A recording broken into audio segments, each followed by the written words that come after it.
우리는 매일매일 이 성령의 임재 훈련을, 성령의 임재 연습을 할 줄 알아야 돼요. 할렐루야. 자기를 부인하고 자기 십자가를 짐으로써 우리는 우리의 마음과 우리의 생각이 우리의 몸과 눈에 보이는 것에 사로잡히고 종노릇한 것에서 벗어나서, 할렐루야, 우리는 성령의 통치와 인도함을 받아야 합니다. 여러분들 자신을 포기하면 포기할수록 더욱더 여러분들의 이 마음의 이 마음의 집을 누가 다스리는 거예요? 성령이 다스리시는 겁니다. 성령이 다스리시는 거예요. 여러분들이 어떻게든 더 쥐고 여러분들의 노력과 열심으로써 뭔가를 이루어 보려고 하고 여러분들의 이름과 여러분들의 의를 계속 나타내고 세우려고 할 때는 여러분들이 성령의 통치와 인도함을 받고 싶어도 받을 수가 없어요. 그때는 성령이 내 안에 내주하시지만 성령과는 상관없는 삶을 살고 있는 것입니다. 왜 그렇습니까? 나의 열심과 나의 노력, 나의 생각과 계획이 항상 성령을 앞서가기 때문에 성령이 도와주실래야 도와주실 수가 없고 우리 마음과 생각을 통치하실래야 통치하실 수가 없습니다. 그것을 우리는 다 합해서 뭐라고 부르냐면 육체의 생각이라고 하는 거예요. 그래서 우리는 육체의 생각을 부인할 줄 알아야 됩니다. 육체의 생각은 하나님을 기쁘시게 할 수 없나니 하나님의 법을 따를 수도 없고 하나님의 법을 지킬 수도 없습니다. 육신의 생각은 사망인 것입니다. 그러나 성령의 생각은 평안과 생명이니라. 할렐루야. 성령의 생각은 생명이고 평안이라는 거예요. 그렇기 때문에 우리는 매일매일 자기를 포기함으로 내 안에 있는 육체의 생각과 나의 욕심, 나의 의, 나의 노력과 나의 열심으로 뭔가를 해보려고 하는 모든 것들을 포기할 줄 알아야 돼요. 비울 줄 알아야 돼요. 그럼 누가 채우십니까? 성령이 우리를 통치하고 인도하심으로 하나님의 나라, 그 하나님 나라의 권능과 열매와 은사, 그 기름 부음이 우리 가운데 채워지는 것입니다. 그래서 우리가 오늘 고백한 찬양의 가사와 같이 넘쳐나네. 우리는 넘쳐나기 위해서 어떻게 해야 돼요? 비울 줄 알아야 돼요. 우리는 넘쳐나기 위해서 어떻게 해야 돼요? 자기를 포기할 줄 알아야 돼요. 너희가 너희 십자가를 지고 너희가 살려고 하면 오히려 죽을 것이요 너희가 죽는다면 오히려 살 것이다 하는 이 놀라운 십자가의 이 능력, 이 놀라운 십자가의 은혜, 이 놀라운 십자가의 비밀을 우리가 안다면 우리는 끊임없이 우리를 비울 줄 알아야 돼요. 우리를 포기할 줄 알아야 됩니다. 우리를 포기할 때 우리는 충만해지는 거예요. 이 놀라운 색인 겁니다. 세상은 우리를 포기하지 말라고 합니다. 세상은 자기를 부인하지 말라고 합니다. 세상은 너를 주장하라고 말합니다. 세상은 너의 존재성을 더 키우라고 말합니다. 그러나 하나님의 말씀은 너를 포기하라고 말하는 거예요. 너를 비우라고 얘기하는 것입니다. 그래서 나로 하여금 너의 그 마음의 전에 들어갈 수 있도록 문들아 머리 들어라. 문들아 머리 들어라. 영광의 왕이 들어가시는도다. 영광의 왕이 들어오셔야 우리 가운데 충만하고 우리 가운데 넘치는 역사, 형통의 역사, 회복과 치유의 역사, 기적의 역사, 돌파와 우리 가운데 예상치도 못한 은혜의 역사가 시작되는 거예요, 여러분.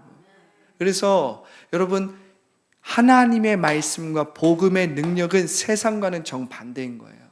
세상은 끊임없이 너가 뭘 해야 되고 너의 존재성을 부각시켜야 되고 너의 존재성이 약하면 너는 세상 가운데 실패하고 도태되는 그러한 것이 세상의 원리고 세상의 흐름이라면 복음은 뭐라고 합니까? 너를 비우라는 것입니다. 너를 포기하라는 거예요. 너가 예수님의 이름을 위해, 예수님을 위해, 하나님의 영광을 위해, 그분의 나라를 위해서 포기하면 모든 것을 내가 너에게 더하겠다는 거예요. 이 놀라운 원리, 이 놀라운 하나님 나라의 이 원리와 비밀을 여러분들이 깊이 체험하고 매일매일 살아가시기를, 매일매일 킹덤 라이프, 더 라이프를 살아가시기를 예수님의 이름으로 축복하는 것입니다. 축복하는 것입니다. 할렐루야. 저는 오늘 특별히 성령님이 우리 가운데 무엇을 하시나, 보혜사 성령님께서 하시는 일이 무엇인가, 이거에 대해서 여러분들과 함께 나누기 원합니다. 오늘 요한복음 16장 7절부터 11절을 우리가 읽었는데요, 예수님께서 제자들에게 이렇게 말하는 거예요. 내가 너에게 실상을 말한다. 내가 너에게 실상을 이야기하는데 내가 떠나가는 것이 너에게 유익하다. 내가 떠나가지 아니하면 보혜사가 너희에게로 오시지 아니할 것이요 가면 내가 그를 너희에게로 보내리니. 또 다른 보혜사시죠. 예수님도 보혜사십니다. 보혜사라는 것은 중보자요, 변호자요, 위로자요, 우리를 위해서 뭔가를 옹호해 주시는 파라클레토스. 그런데 예수님께서 내가 가면, 실상은 요거야, 내가 가면 오히려 너에게 유익할 것인데, 왜냐하면 내가 너에게 알로스 파라클레토스, 알로스, 다른 파라클레토스, 보혜사. 그런데 여기서 쓰인 이 알로스라는 말은 헬라어에서 본질은 똑같지만 다른 걸 얘기하는 거예요. 본질은 똑같은데 다른 걸 얘기하는 거예요. 그 성격이라든지 그 속성이라든지 그 능력이라든지 그가 갖고 있는 본성은 똑같아요. 알로스. 그런데 달라. 파라클레토스라는 것입니다.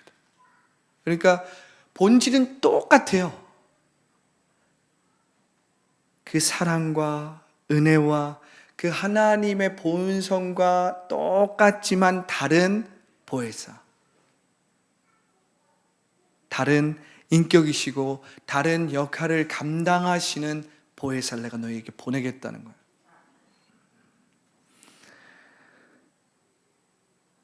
내가 그를 너희에게 보내겠다.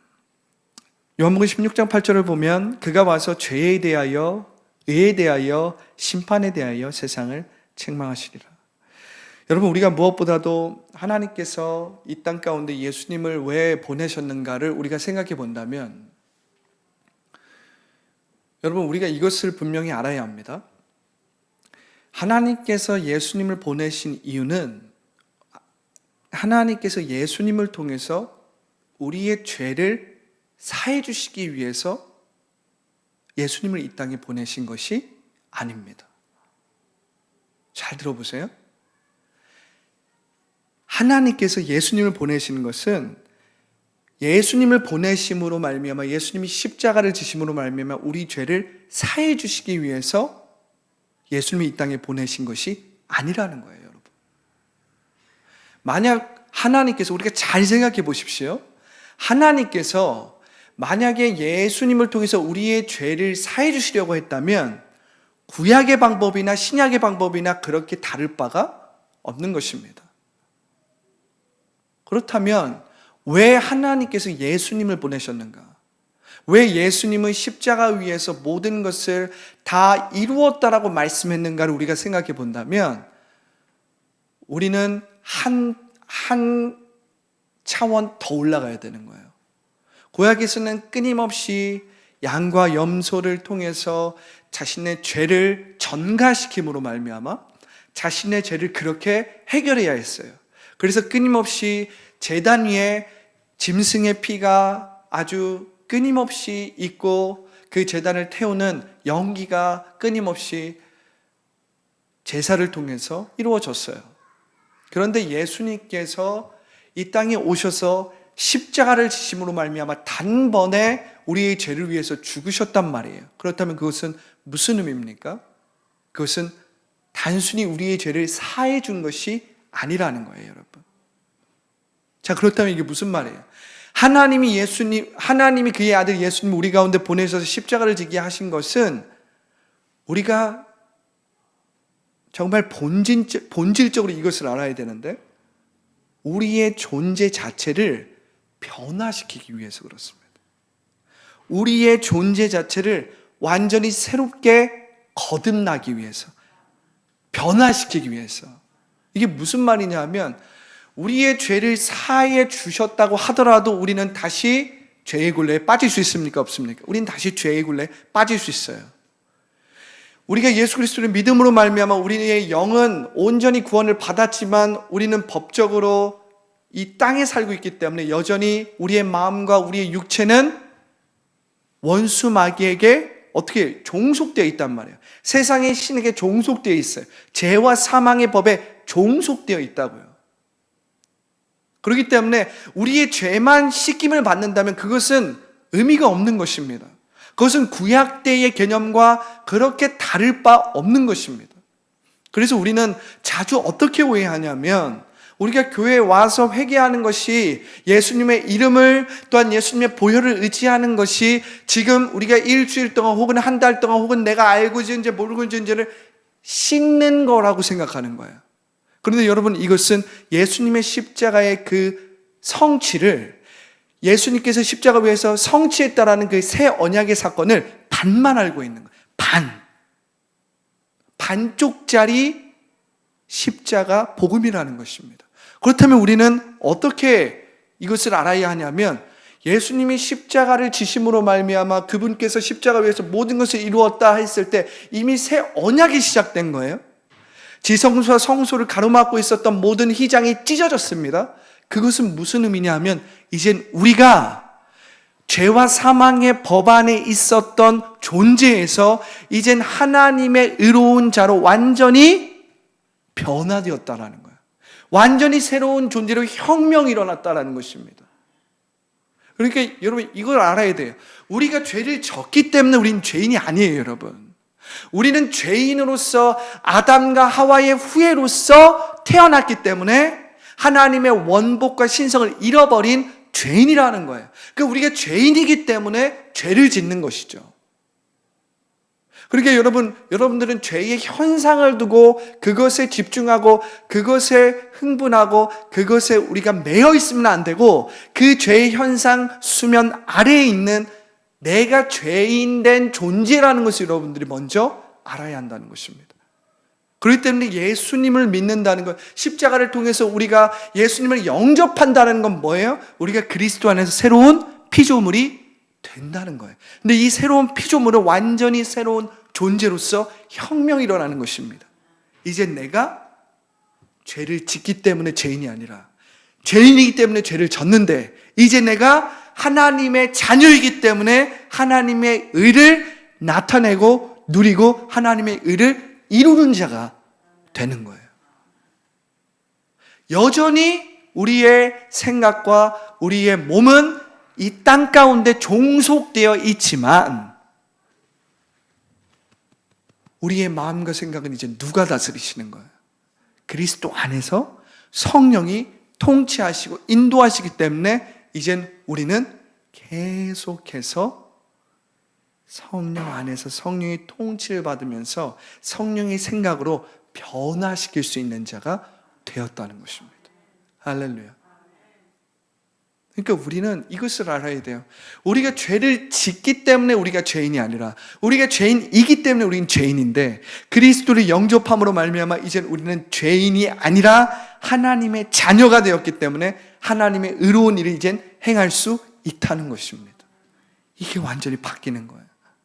그러니까 우리는 죄인이어서 우리가 죄를 짓지 않기 위해서 노력하고 하나님의 뜻을 이루기 위해서 노력하고 하나님의 뜻을 이루기 위해서 나의 열심으로 뭔가를 하는 그러한 존재가 아니라 하나님의 자녀이기 때문에 이젠 하나님의 의를 나타내고 하나님의 자녀이기 때문에 이젠 하나님 나라의 통치와 인도함을 받아서 성령의 은사와 성령의 열매가 나의 삶을 통해서 나타나는 삶을 살 줄 알아야 된다는 거예요. 할렐루야. 이것이 하나님이 예수님을 이 땅 가운데 보내시고 십자가를 통해서 새 언약을 이루신 목적이고 이유입니다. 할렐루야. 할렐루야. 우리가 이것을 안다면 예수님을 통해서 이루신 것, 예수님을 통해서 하나님이 이루고자 했던 것은 예수님을 우리가 영접함으로 말미암아 다시 그분의 영이 우리 가운데 임하여서 그분 하나님께서 우리 가운데 주신 그 창조 목적을 지금 여기에 온전히 이루도록 하신 거라는 거예요.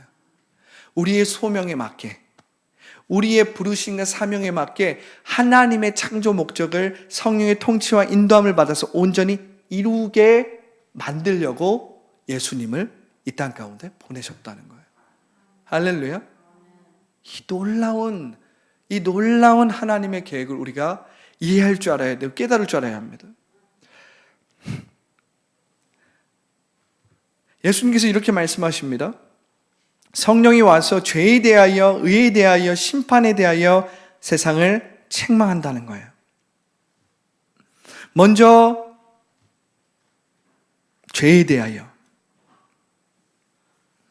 그가 와서 죄에 대하여, 의에 대하여, 심판에 대하여 세상을 책망한다고 했는데 이 죄에 대하여가 무엇인가? 조금 전에 제가 이야기한 그 부분입니다. 이 죄에 대하여 하라 하면 뭐냐? 헬라어로 죄라는 것은 하말티아라는 말입니다. 하말티아. 이 하말티아라는 말은 관역에서 벗어났다는 거예요. 그러면 우리가 어떤 것에서 벗어났느냐? 그렇다면 무엇이 죄냐라고 했을 때 우리는 하나님의 영광에서 벗어났다라는 거예요. 하나님의 그 영광, 하나님께서 우리 가운데 주신 그 영광과 하나님의 형상에서 벗어났다라는 거예요. 할렐루야. 이 하말티아라는 것은 관역에서 벗어났다라는 것인데 하나님의 영광과 그분의 법과 그분의 생명에서 벗어났다라는 것을 말이에요. 그러니까 우리가 쉽게 얘기해서 하나님의 말씀을 지키지 않았다라는 것은 하나님의 생명에서 벗어났다라는 말이에요. 하나님의 법에서 벗어났다는 거예요. 하나님의 영광에서 벗어났다는 거예요. 이것을 한마디로 말하면 하나님의 말씀에서 벗어났다는 거예요.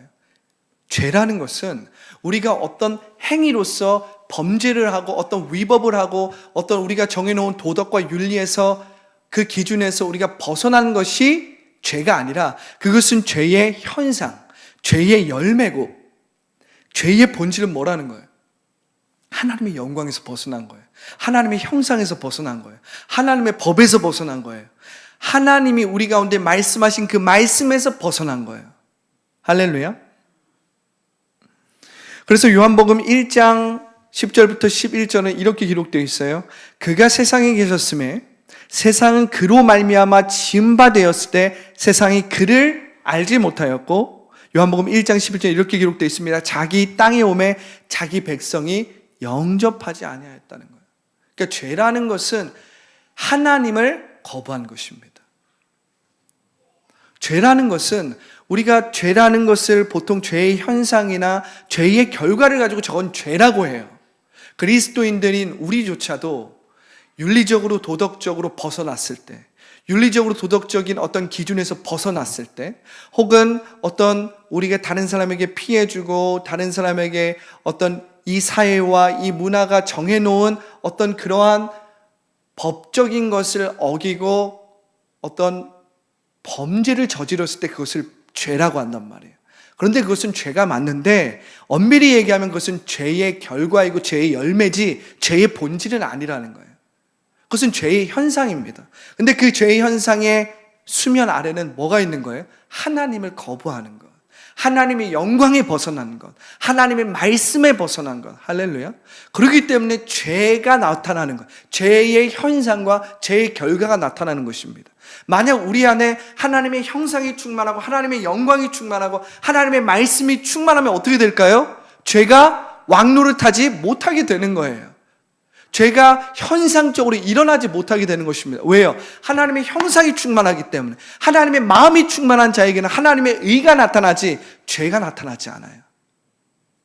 우리는 여전히 마음과 우리의 육체는 이 세상 가운데 종속되어 있기 때문에 얼마든지 죄를 지을 수 있지만 그 죄는 본질적으로 하나님의 자녀일 때와 하나님의 자녀가 아닐 때는 다르다는 거예요, 여러분. 의인으로서 짓는 죄, 그러니까 우리가 이 땅 가운데서 종속되어 있기 때문에, 여전히 연약함을 갖고 있기 때문에 짓는 그러한 연약함과, 우리가 하나님의 자녀가 아닌데 하나님의 자녀가 아니기 때문에 하나님을 거부하고 하나님과 상관없는 삶을 살 때에 짓는 죄는 완전히 다르다는 거예요, 여러분.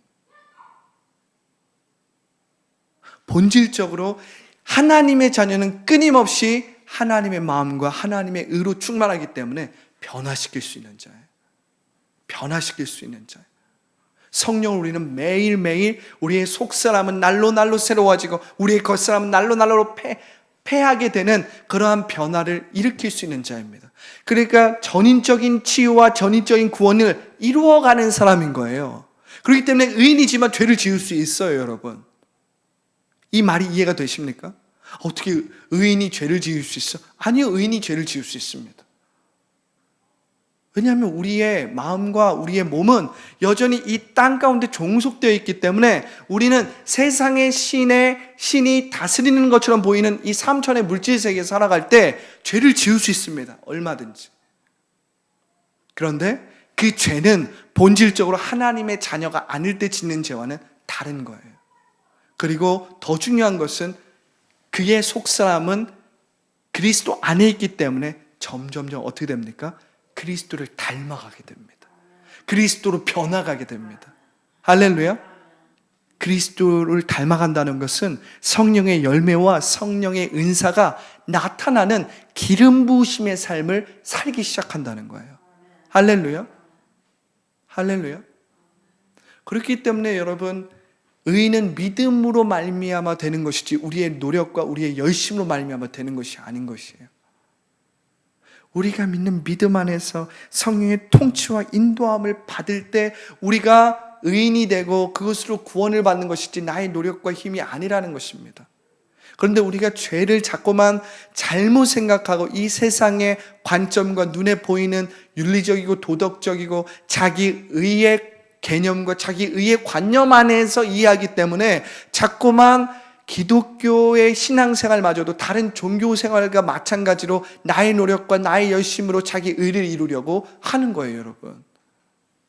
이게 무슨 말인지 아시겠습니까? 기독교는 다른 종교와는 다른 생명과 능력이 있는 종교란 말이에요. 사실은 기독교는 종교가 아니라 생명이고 그 자체로 하나님과의 관계인데, 우리도 모르게 자꾸만 세상 가운데서 배워왔던 관념과 세상 가운데서 배워왔던 교육과 지식으로 우리가 신앙생활을 하기 때문에 우리가 자꾸만 나의 노력과 나의 열심과 나의 의로서 뭔가를 해보려고 한다는 것입니다. 근데 오늘도 말씀을 보세요. 죄에 대하여라 하면 그들이 나를 믿지 아니하며, 이게 죄라는 거예요, 여러분. 그냥 죄의 현상을 가지고 죄라고 이야기하는 것이 아니라, 죄는 무엇이다? 하말티아, 관역에서 벗어난 것이다. 하나님의 영광에서 벗어난 것이다. 하나님의 그 뜻에서 벗어난 것이다. 할렐루야. 하나님의 뜻이 무엇인데요? 하나님의 뜻은 하나님이 보내신 그 아들을 온전히 영접하고 믿는 것입니다. 근데 죄에 대하여 하면, 성령께서 우리 가운데 역사하실 때 죄에 대하여 하면 그들이 나를 믿지 아니하며, 그들이 나를 믿지 아니하는 것이 죄라는 거예요. 이것을 조금 바꿔 말하면 무슨 말이냐면, 예수님이 아닌 내가 주인이 되는 것이 죄라는 거예요. 예수님이 아닌 내가 목자가 되고, 예수님이 아닌 내가 주체가 되고, 예수님이 아닌 내가 내 삶의 주도자가 되고 최종 결정권자가 되는 것이 죄라는 거예요. 성령이 이것을 알게 하신다는 거예요. 그렇기 때문에 여러분, 우리가 성령이 우리 가운데 임하시면 우리가 죄를 깨닫게 되는데, 아니 성령이 임하셔서 성령의 통치와 인도함을 처음 받을 때 막 눈물, 콧물이 막 납니다. 그런데 보니까 그렇게 봤을 때 세상적으로 뭐 크게 잘못을 하거나 범죄를 하거나 도덕적으로 윤리적으로 막 잘못을 한 사람이 아니에요. 모태신앙이고 나름대로 열심히 살아왔고 최선을 다해 살아왔고 성실하게 살아왔는데, 성령이 터치하시니까 성령이 그 몸과 그 마음을 통치하고 성령이 그 마음과 몸을 만지시는 것을 경험하면서 어떻게 됩니까? 막 눈물 콧물 다 흘리는 거예요. 왜요? 내가 본질적으로 죄인이었다라는 것을 깨닫기 시작하는 거예요. 내가 뭔가를 해서 어떤 죄의 현상이나 어떤 도덕적으로 윤리적으로 어떠한 일을 만들어서 어떠한 행위를 저질러서 죄가 아니라 내가 본질적으로, 즉 그리스도 없이 살아왔던 나의 삶이, 내가 주인 되었던, 내가 최종 결정권자가 되었던 삶이 본질적으로 죄였다는 것을 깨닫게 되는 거예요. 그때 이게 죄구나. 그러니까 눈물이 나고 콧물이 나고 자기를 막 부여잡는 거예요.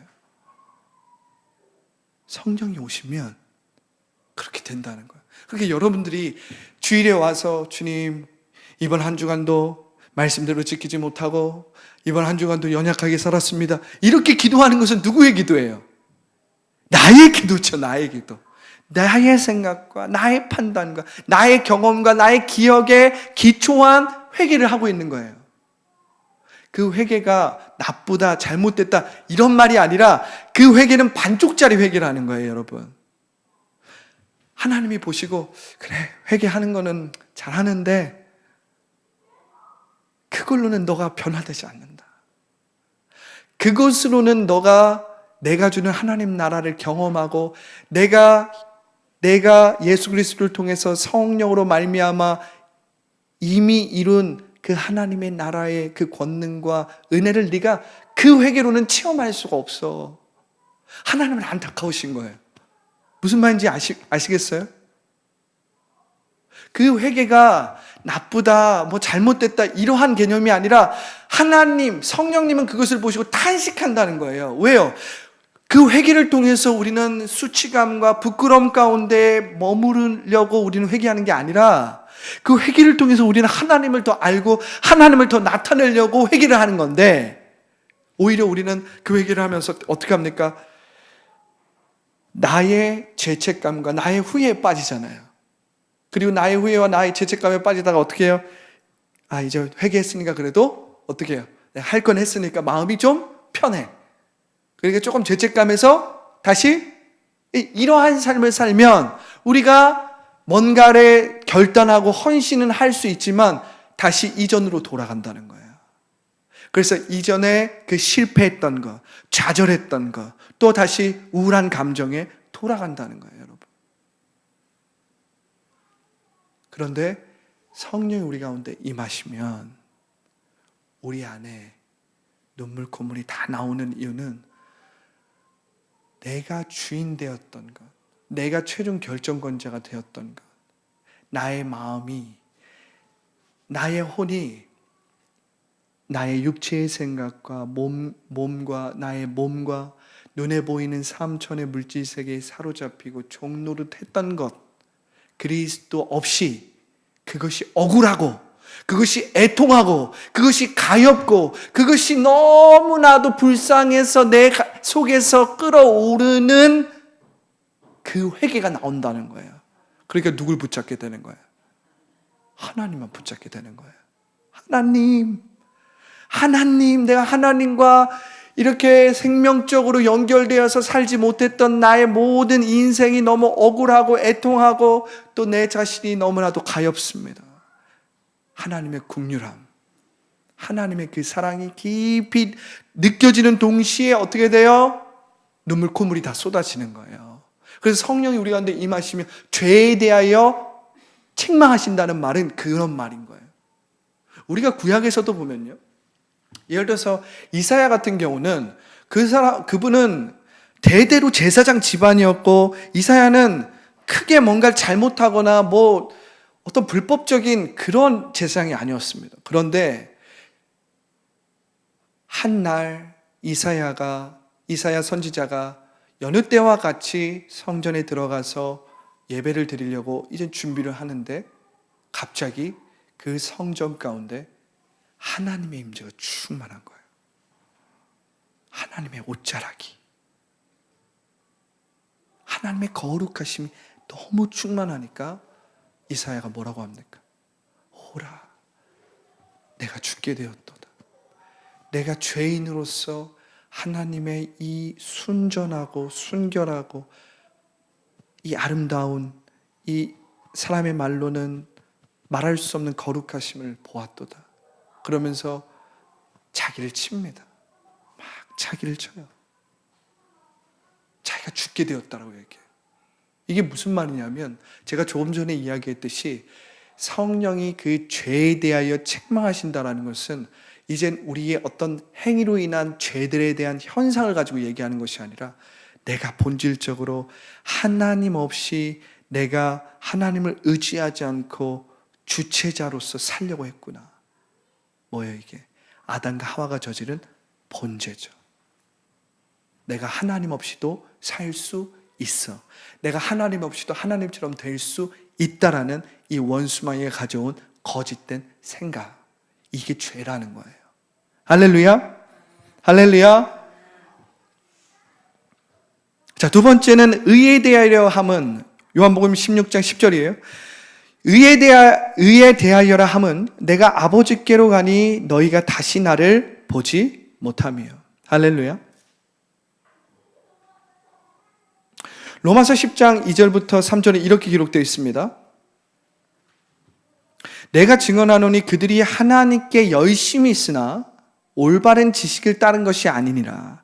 하나님의 의를 모르고 자기 의를 세우려고 힘써 하나님의 의에 복종하지 아니하였느니라. 로마서 10장 2절에 이렇게 기록되어 있는 거예요. 내가 증언하노니 그들이 하나님께 열심히 있다는 거예요. 근데 그것이 올바른 지식에 기초한 것이 아니라는 거예요. 하나님의 의를 모르고 자기 의를 세우려고 힘써 하나님의 의에 복종하지 아니하였느니라. 이게 무슨 말이에요? 성령이 오시면 의에 대하여 책망하시는데 내가 아버지께로 가니 너희가 다시 나를 보지 못하며. 이 말씀은 굉장히 어려운 말씀입니다. 그래서 이 말씀을 해석하는 많은 해석자들, 많은 주석가들도 이 말씀의 난해함을 다 인정해요. 이게 대체 무슨 말이지? 이해가 안 되고 의에 대하라고 얘기했는데 왜 예수님께서 내가 아버지께로 가니 너희가 다시 나를 보지 못한다고 이야기했을까?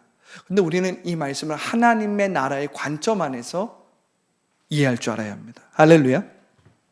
자, 무엇보다도 제가 지금까지 죄와 함께 이야기했던 것은 하나님의 의가 무엇이냐는 거죠.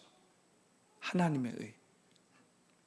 우리는 끊임없이 내가 주인 된 삶, 내가 최종 결정권자가 된 그러한 인생을 살아왔는데 죄라는 것은 본질적으로 내가 주체가 되고 내가 내 삶의 최종 결정권자가 된 것이 죄였다면 이제 우리는 하나님의 의를 알 줄 알아야 합니다. 할렐루야. 여러분, 하나님의 의가 뭐예요? 하나님의 의는 예수 그리스도를 통해서 보여진 하나님의 사랑이 우리 가운데 역사하는 것이 하나님의 의입니다. 하나님의 사랑이 누구를 통해서 우리 가운데 왔어요? 예수님을 통해서 우리 가운데 왔잖아요. 하나님의 그 사랑이 예수님을 통해서 우리 가운데 표현되고 나타났잖아요. 하나님의 사랑이 예수님의 그 십자가의 은혜를 통해서 우리 가운데 나타났잖아요. 이게 하나님의 의예요. 그렇기 때문에 우리는 이 하나님의 의를 받아들일 때 이제 더 이상 나의 의로 살아가는 것이 아니라 누구의 의로 살아가는 거예요? 그리스도의 의. 하나님의 의로 내가 잘 먹고 잘 살게 되는 것입니다. 할렐루야. 내가 하나님의 의로 이젠 성공하게 되는 거예요. 내가 이제 하나님의 의로 이젠 형통하게 되는 거예요. 내가 이제 하나님의 의로 말미암아 내 마음 가운데 있는 모든 마음의 짐이 풀어지고 내 마음 가운데 있는 모든 상처와 아픔이 치유되게 되는 거예요. 그래서 하나님의 의는 단순히 어떤 정의나 어떤 의로운 것을 만족시키는 그러한 법적인 능력만이 아니라 하나님의 의는 치유의 능력이라는 것을 믿으시기 바랍니다. 하나님의 의는 치유의 능력이고 마귀를 이길 수 있는 권세라는 것을 여러분들이 알아야 돼요. 우리가 어떻게 마귀를 이깁니까? 원수 마귀는 끊임없이 거짓 자를 통해서 넌 안 돼, 넌 부족해, 네가 뭘 한다고, 너는 오늘도 실패했잖아. 너는 오늘도 못했잖아. 너는 오늘도 이렇게 말했잖아. 너는 오늘도 이렇게 결단해서 넘어졌잖아. 너가 어떻게 이렇게 할 때 우리 어떻게 해야 돼요? 대부분 조금 신앙생활 열심히 한 사람들은 워낙 정직하고 워낙 이렇게 하나님의 말씀대로 사는 것에 익숙하기 때문에 그런 마음의 어떤 소리와 그런 거짓자의 음성을 들을 때 어떻게 하는 줄 아십니까? 주눅듭니다. 제가 그랬어요. 주눅들어요. 마음의 소리가 막 일어나잖아요. 그렇지. 나까짓 게 뭐, 내가 뭐라고. 그치. 그렇게 주눅들고 수치감과 부끄러움에 막 눌립니다. 근데 그것이 원수마귀의 전략이에요. 원수마귀는 죄의 부끄러움과 수치심과 그 죄의 무게로 누르거든요. 그런데 여러분, 한번 생각해 보세요. 우리가 하나님 나라의 관점에서 하나님의 의를 지금 제가 나누고 있는데 그렇게 눌려있는 나는 지금 무엇을 붙잡고 있는 거야? 무엇을 붙잡고 있는 거야? 나의 의를 붙잡고 있는 거죠. 잘 들어보세요. 내 안에 마음의 소리와 거짓자가 끊임없이 넌 니까짓 게 뭘 하니? 넌 오늘도 실패했고 내일도 실패할 거고 너는 어제도 실패했고 뭐 과거에 있었던 일들을 들먹여서 내 안에 거짓자가 끊임없이 나의 연약함을 가지고 막 마음의 소리로 이야기할 때 붙잡히고 매이고 눌린단 말이에요. 제가 그랬어요. 제가 10대 때 20대 때 한참 막 신앙의 불로 막 뜨거울 때 동시에 원수마귀의 이 어떤 마음의 이런 소리들, 실수나 어떤 넘어짐에 대해서 원수마귀가 마음의 소리로 막 할 때 주눅들고 눌리고 막 억압을 받았습니다. 그래서 제가 예수님을 만나고 성령 체험을 하고 중고등학교 때 그리고 대학교 때까지 저의 최대 그냥 원수는 사람이 아니야. 그냥 원수마귀였어요. 원수마귀. 너는 그냥 나의 최대 원수야. 항상 그렇게 살아왔단 말이에요. 그런데 생각해 보니까 하나님께서 성령을 통해서 말씀을 비추시는데 생각해 보니까 그렇게 눌려있는 것은 사실 내가 왜 눌려있냐? 내가 눌려있는 이유가 뭐예요? 결국 하나님의 의를 내가 붙들고 하나님의 의에 복종하기보다는 내 의를 붙들고 있는 거예요, 여러분. 내가 그렇게 하지 못했다는 거예요. 내가 내 노력으로 그렇게 결단한 대로 살지 못했다는 거예요. 그러니까 눌리는 거예요. 그러니까 매이는 거예요. 그런데 원수마귀는 그것을 더 이용해서 내가 완벽하지도 않은 내가 완벽주의적으로 살게 묶어놓고 계속 움직이지 못하게 묶어놓는 것입니다. 그런데 여러분, 신앙생활을 조금 오래 하고 조금 열심히 하고 조금 노력한다라는 사람들 잘 보십시오. 저와 제가 이전에 이렇게 매였던 방식으로 다 매여 있습니다. 그러니까 차라리 이럴 때는 좀 단순하고 신앙이 좀 약한 게 훨씬 더 좋을지도 몰라요. 왜냐하면 그냥 그럴 수도 있지, 그렇죠? 뭐 어쩌라고 그냥 이렇게 좀 쿨하고 심플하게 나아갈 수 있으면 좋겠는데 또 매이는 거예요. 그러니까 이게 오히려 조금 신앙을 열심히 하고 좀 노력하고 좀 큐티하고 좀 말씀을 본다는 사람들이 훨씬 더 눌려있고 억압되어 있습니다. 저는 그런 사람들을 볼 때마다 마음이 그냥 안타까워요. 항상 안타까웠어요. 하나님이 자유하게 하시길 원하는데. 할렐루야. 그러니까 우리가 하나님의 의에 복종한다는 것은 나의 의를 포기하는 것입니다. 내가 뭔가 해보려고 하는 내가 이것을 하지 못했다라고 생각하고 후회하는 것도 뭐예요? 내 의예요, 여러분. 내가 뭔가 완벽하게 하지 못했다라는 것에 대한 나의 감정이잖아요. 그것도 내 의입니다. 나에 대한 자괴감에 빠지는 것도 사실은 자기 의인 거예요, 여러분. 그렇기 때문에 여러분, 자기 의에 빠지지 마십시오. 자기 자괴감에 빠지지 마세요. 어차피 여러분들은 뭔가 노력해도 완벽하게 할 수 없습니다. 그러니까 자기 완벽주의에 빠지면 안 돼요. 신앙에서도 신앙 완벽주의에 빠져서는 안 된다는 것입니다. 또 다른 바리새인들과 같이 율법주의에 빠질 수 있는 그러한 율법주의의 함정에 우리가 쉽게 빠지는 거예요. 그런데 여기에 빠져나올 수 있는 방법이 무엇이냐면 성령의 통치와 인도함을 받을 때 우리는 결국엔 나를 포기한다는 것이고, 나를 포기한다는 것은 자기의 의를 포기한다는 거예요. 그때 하나님의 의가 나를 다스리시는 것입니다. 하나님의 의, 곧 하나님의 사랑이 예수 그리스도를 통해서 우리 가운데 주어졌잖아요. 그 은혜가 나를 다스리는 것이 하나님의 의란 말이에요. 그러니까 그 은혜가 우리 가운데 왕노릇 할 수 있도록 우리는 끊임없이 자기 자신의 의를 포기하고 부인할 줄 알아야 돼요. 그때 하나님의 의, 그 은혜가 나를 통치하고 다스리는 겁니다. 할렐루야. 그때 자유함이 임하는 거예요. 그런데 재밌는 건 뭔지 아십니까? 내가 내 노력으로 나의 의를 이루려고 할 때보다 그 은혜가 나를 통치하고 왕노릇 할 때가 훨씬 더 큰 변화와 능력이 있습니다.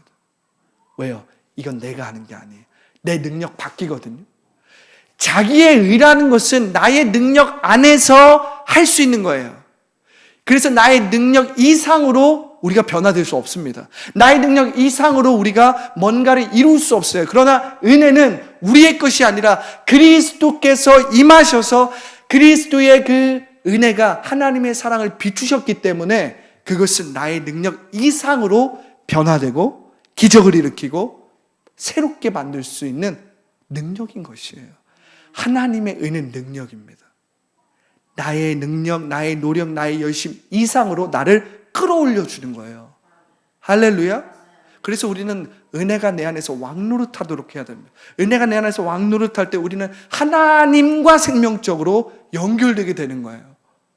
그러니까 우리가 이전과는 완전히 다른 방식으로 신앙생활을 하게 되고 행복하게 되고 기쁘게 되고 우리 가운데 이상하게 눈에 보이는 상황과 환경은 전혀 평화롭지 않고 전혀 기쁘지 않음에도 불구하고 내 마음에 평강과 하나님의 기쁨이 충만한 거예요.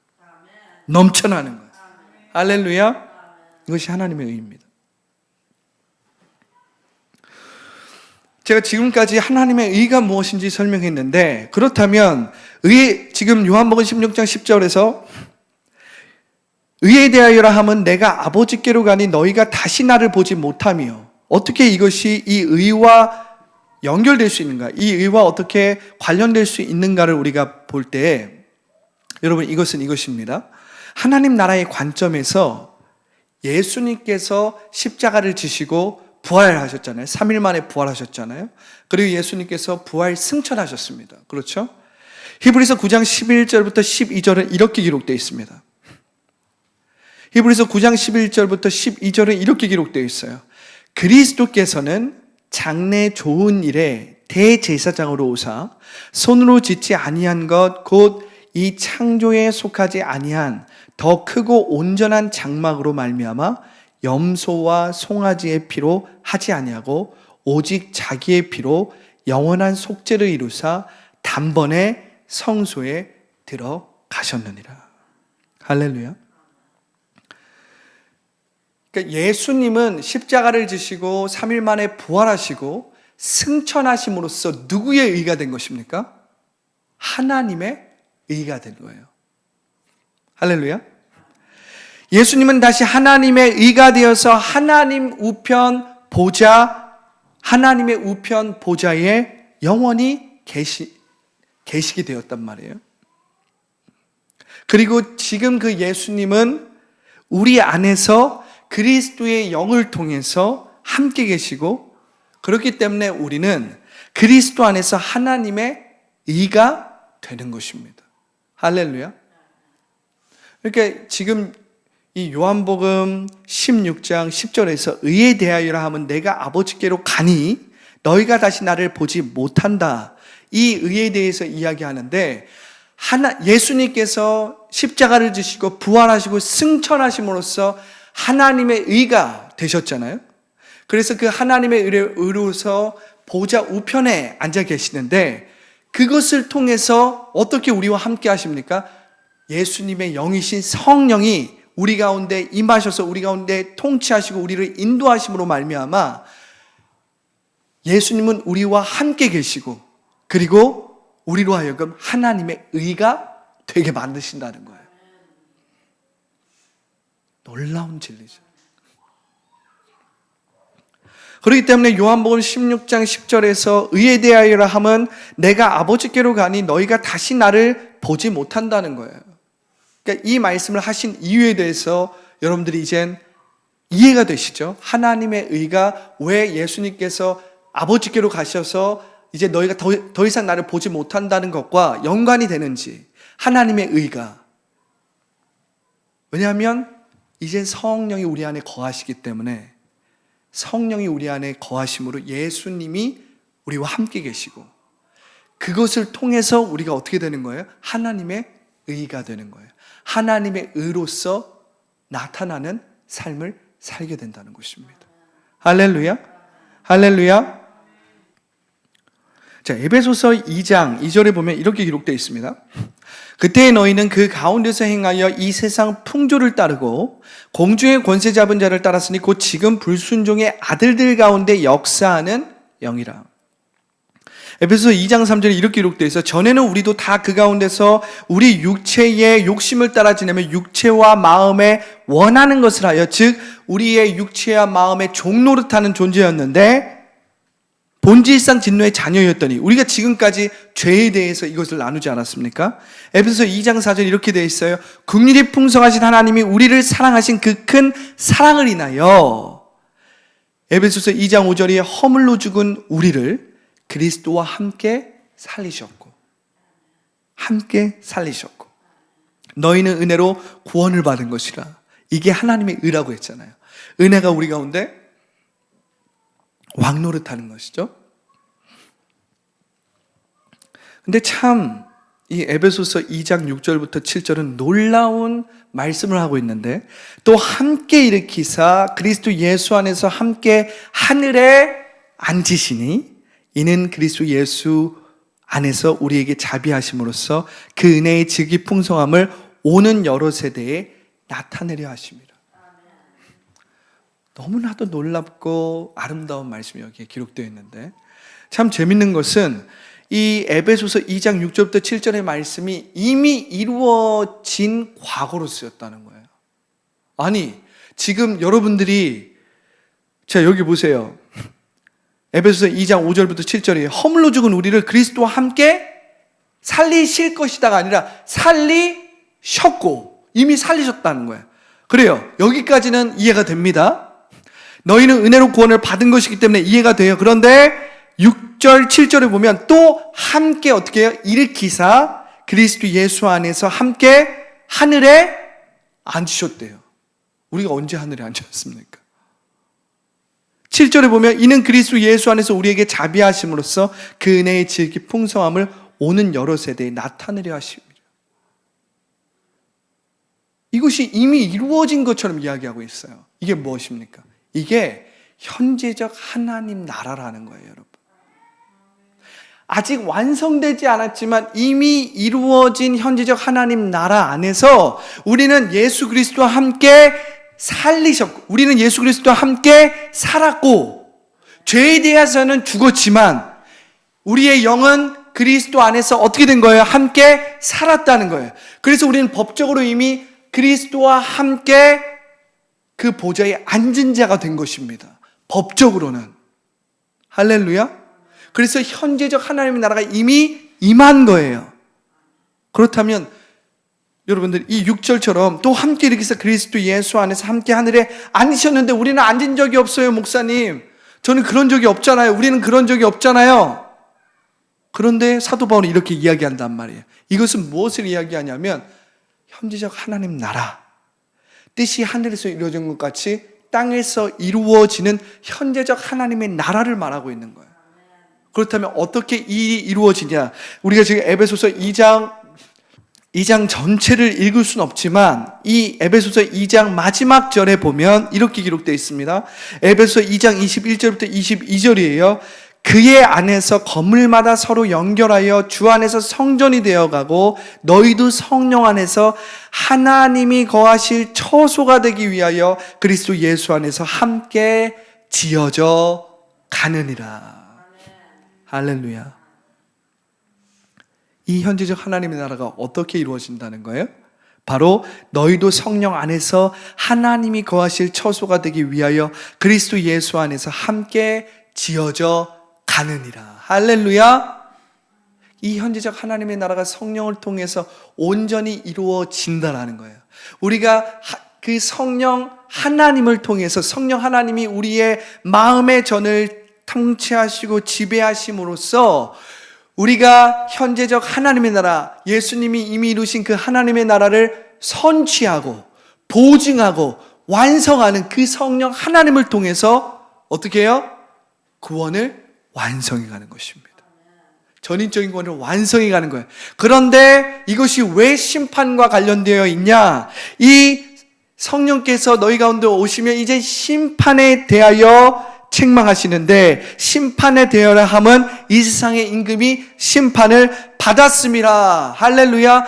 우리의 이 마음과 우리의 이 몸을 누가 통치하고 누가 다스렸어요? 세상의 신이잖아요. 원수 마귀잖아요.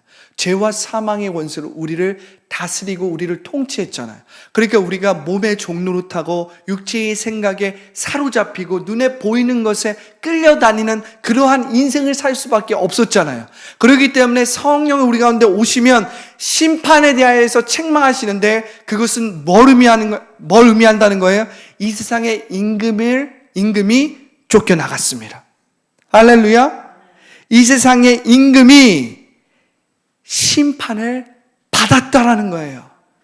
그러니까 예수님께서 십자가를 지시고 모든 것을 다 이루었다라고 말씀하셨을 때 새 언약이 시작됐죠. 그리고 예수님께서 자기가 가는 것이 너에게 더 유익할 것인데, 왜냐하면 내가 보낼 그 성령이 너희 가운데 임하면 이제 너희가 육체의 종노릇하고 몸의 종노릇하고 육체의 생각의 종노릇하는 것에서 해방되어서 누구의 통치와 인도함을 받는다는 거예요? 성령의 통치와 인도함을 받는다는 거예요. 할렐루야. 그래서 우리의 마음의 전이 성령으로 충만하기 시작할 때 이제 우리는 하나님과 친밀하게 연결되게 되고, 그래서 우리가 하나님의 자녀로서 그리스도의 그 빛을 전파하고 나타내는, 즉 하나님의 의와 희락과 평강을 나타내고 전파하는 자들이 된다는 거예요, 여러분. 놀라운 거죠. 놀라운 비전이죠. 그렇기 때문에 이 에베소서 2장 6절부터 7절의 말씀을 우리가 이제 다시 한번 읽어볼 수 있습니다. 에베소 2장 5절부터 7절 읽어볼게요. 제가 읽어드리겠습니다. 허물로 죽은 우리를 그리스도와 함께 살리셨고 너희는 은혜로 구원을 받은 것이라. 6절을 보세요. 처음에 이해가 안 됐죠? 근데 지금 다시 읽어보면 이해가 됩니다. 또 함께 일으키사. 이미 일으키신 거예요. 과거형입니다. 이미 이루어진 것처럼 얘기하는 거예요. 그리스도 예수 안에서 함께 하늘에 앉으시니. 이제 이 말이 이해가 되시죠? 아니, 우리는 한 번도 하늘에 앉은 적이 없는데 어떻게 벌써 하늘에 앉았다고 얘기합니까? 죽어서 우리가 부활해서 하늘에 앉으면 모를까? 그게 아니고, 그거는 우리가 구원받아서 언젠가 예수님이 재림하시거나 우리가 죽어서 갈 천당을 이야기하고 있는 것이 아니라 지금 이미 임한 하나님의 나라, 현재적 하나님의 나라 우리 가운데 이미 임했다라는 걸 이야기하고 있는 거예요. 그걸 우린 지금 누리고 나타내는 삶을 살아야 된다라고 얘기하고 있는 거예요. 그러니까 이제 우리 안에 우리를 다스리고 우리를 통치하는 것이 이젠 더 이상 세상의 신이 아니기 때문에 2장 7절이 이루어지는 것입니다. 이는 그리스도 예수 안에서 우리에게 자비하심으로써 그 은혜의 지극히 풍성함을 오는 여러 세대에 나타내려 하심이라. 이걸 조금 쉽게 얘기하면, 좀 사도 바울이 에베소서에 굉장히 복잡하게 얘기했는데 쉽게 얘기하면 뭐냐면, 하나님의 나라는 먹고 마시는 것이 아니라 오직 성령 안에서 하나님의 의와 희락과 평강이라는 소리예요. 할렐루야.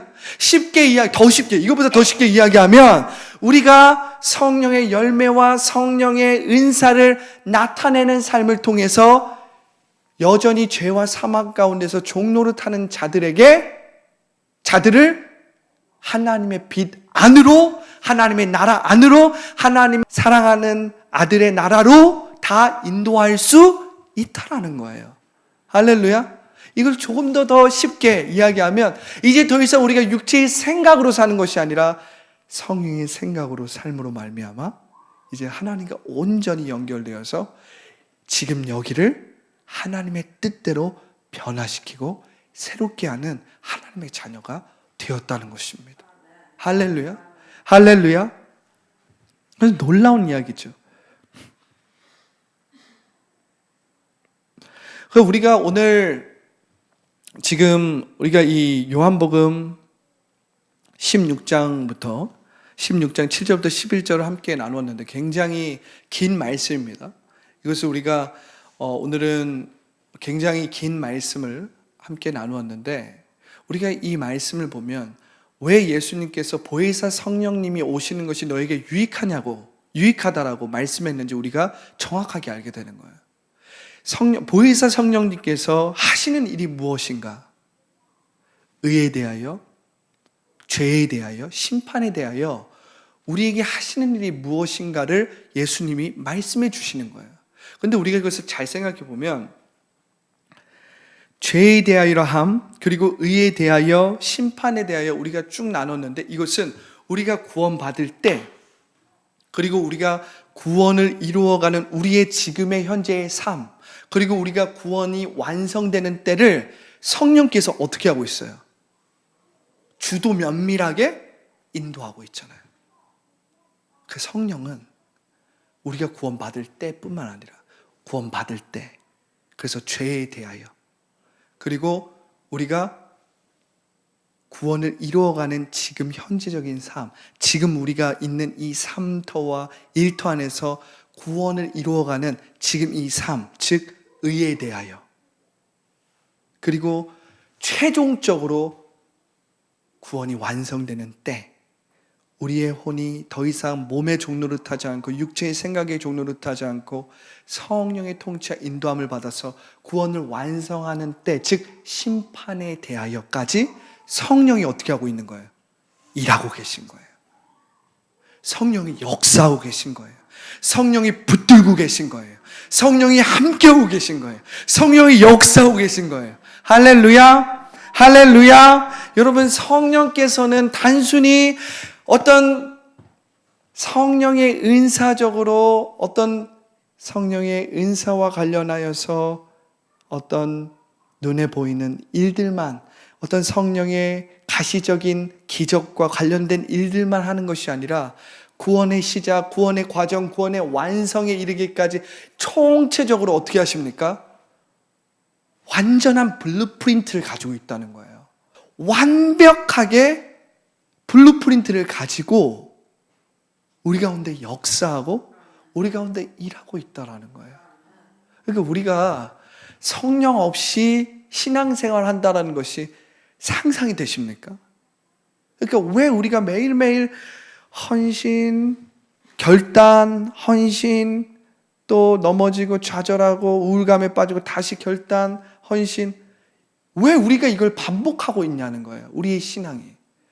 우리가 정말 복음으로 충만하다면 매일매일 하나님의 의와 희락과 평강을 누리고 나타내고 그 어떤 사람들보다도 행복하고 그 어떤 사람들보다도 하나님의 빛이 막 청청하게 나타나야 되는데 왜 이렇게 우리는 이 21세기의 크리스천들은 왜 이렇게 세상 가운데서 주눅들어서 두려움과 불안에 휩싸여서 붙들리는 삶을 살아가냐는 거예요. 구원의 시작부터 구원의 완성까지 성령께서 블루프린트를 가지고 우리 가운데 온전히 역사하시는데 우리가 성령께 우리의 마음의 전을 내어놓지 않기 때문에 성령의 통치와 인도함을 받지 않고 우리의 의와 우리의 노력과 열심으로 신앙생활을 하다 보니 우리의 노력과 우리의 열심 이상의 신앙생활을 하지 못한다는 거예요.